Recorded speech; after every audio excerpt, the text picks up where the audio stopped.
are making billions of money in this project. End of the day, Microsoft வந்து சொன்னாங்க internet மூலியமா நம்ம போயிடுவோம், நம்ம வந்து சிடி மூலியமா போவேனா, நம்ம வந்து இன்னோவேட்டிவா இருந்து இன்டர்நெட்ல போவோம்னு மைக்ரோசாஃப்ட் சொன்னாங்க. இன்கோசைக்ளோபீடியா. ஸோ மைக்ரோசாஃப்ட் என்ன பண்ணாங்க, இன்கோசைக்ளோபீடியா கூட மெர்ஜ் பண்ணிட்டு சிடி ரோம்னு வந்து ரிலீஸ் பண்ணாங்க மார்க்கெட்டுக்கு. ஸோ மார்க்கெட்ல வந்து ஒரு நல்ல சிடியோட ரெவென்யூ எல்லாம் கிடைச்சிக்கிட்டு இருந்துச்சுல இந்த இன்கோசைக்ளோபீடியால வந்து.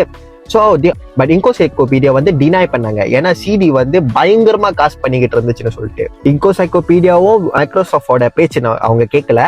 ஸோ அப்பதான் வந்து விக்கிபீடியா வந்துச்சு. விக்கிபீடியாவோட ஸ்ட்ராட்டஜி வந்து என்னன்னா, அவங்க வந்து அந்த விக்கிபீடியால போயிட்டு எடிட் பண்ணிட்டு அவங்க வந்து இன்ஃபர்மேஷனை வந்து ஸ்ப்ரெட் பண்ணலாம். சில நேரத்தில் வந்து மிஸ் இன்ஃபர்மேஷன் கூட ஆயிரும் அந்த விக்கிபீடியால.